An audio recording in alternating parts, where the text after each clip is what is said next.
Kita udah nyampe di mana? Bank Indonesia. Assalamualaikum warahmatullahi wabarakatuh. Perkenalkan semuanya, kami dari kelompok 6. Di sini kami ingin menjelajahi tentang Museum Bank Indonesia. Sebelum masuk selanjutnya, izinkan kami untuk memperkenalkan diri kami masing-masing. Perkenalkan, nama saya Aliani Faiza dari absen 5. Perkenalkan, nama saya Anissa Sari dari absen 6. Perkenalkan, nama saya Azrul Faruli dari absen 8. Perkenalkan, nama saya Melani Putrianjani dari absen 19. Perkenalkan, nama saya Melati Sirama dari absen 8. Perkenalkan, nama saya Zawatila dari absen 35. Saksikan video.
Nah, di sini saya akan menjelaskan tentang berdirinya Bank Indonesia.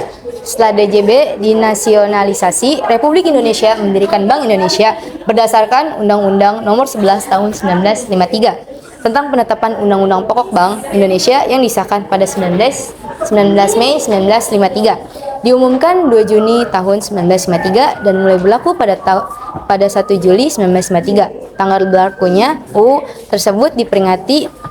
Lalu, Bank Indonesia adalah Bank Sentral Republik Indonesia sesuai pasal 23D Undang-Undang Dasar Negara Republik Indonesia tahun 1945 dan Undang-Undang Nomor 23 tahun 1999 tentang Bank Indonesia.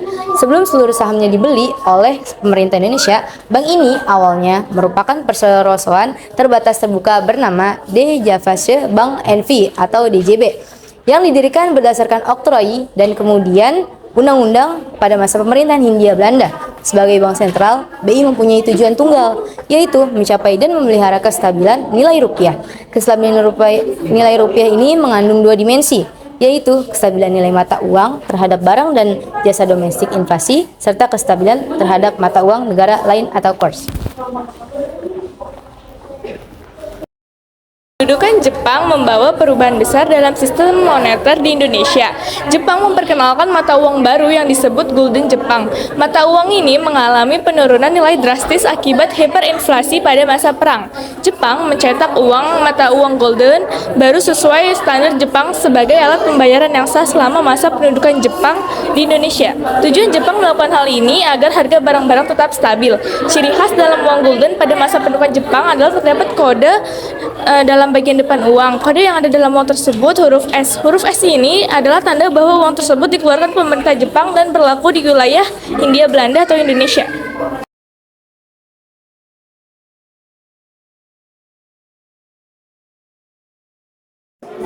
Bank ini terus bertindak sebagai Bank Sentral Indonesia selama pendudukan Jepang pada tahun 1942 dan setelah deklarasi kemerdekaan Indonesia pada tahun 1945, uang kertas rupiah pertamanya dicetak pada tahun 1944 di bawah pengawasan Jepang dalam upaya untuk menasionalisasi identitasnya.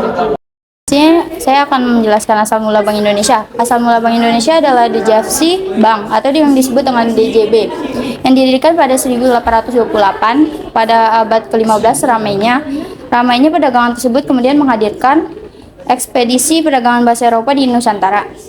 Di masa pendudukan Jepang, DJP dilikuidasi dan digantikan oleh Nanpo Kaihatsu Ginko atau yang disebut dengan NKG.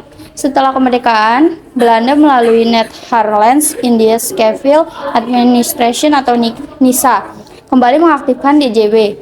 Namun pemerintahan Indonesia juga sudah membentuk bank sirkulasi yaitu Bank Negara Indonesia atau yang disebut dengan BNI yang bertugas menerbitkan uang Republik Indonesia. Kondisi ini menciptakan dualisme bank sirkus dan peperangan mata uang. Selain menjalankan tugas sebagai tentara pendudukan, militer Jepang juga menerbitkan uang invasi. Macam dan jumlah uang yang beredar semakin banyak karena uang Dejavans Bank dan uang pemerintah Hindia Belanda masih berlaku. Pada masa ini, bank-bank Belanda dan Inggris ditutup dan diganti dengan bank-bank Jepang yang sebelumnya sudah beroperasi di Hindia Belanda, tetapi dibekukan ketika perang pecah. Pada 1944, The Jawa Hokokai membentuk Fons Kemerdekaan Indonesia untuk menghimpun dana rakyat untuk Perang Asia Timur Raya. Setelah Jepang menyerah, dana ini antara lain digunakan untuk modal kerja Yayasan Pusat Bank di Indonesia. Kantor Bank Indonesia terletak di Jalan P, Senopati nomor 4, Yogyakarta. Pada zaman Belanda ini, kantor ini bernama Dejavasje, bank yang dibuka pada tanggal 1 Juni 1879.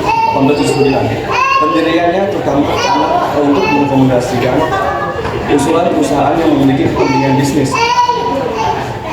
Dia ini yakni firma Durepola dan Denko Semarang. Usulan tersebut langsung disambut oleh hak direksi dan Dewan Kompensasi pada saat itu, pada tanggal 9 Maret 1942. Kegiatan Dejavasje ini, Bank Senopati berhenti bersamaan dengan masa pendudukan Jepang yang disusul dengan pelikuidasian bank milik Belanda, Inggris, dan Cina. Kemudian Nanpo Kaihatsu Ginko difungsikan sebagai bank sirkulasi untuk wilayah Jawa.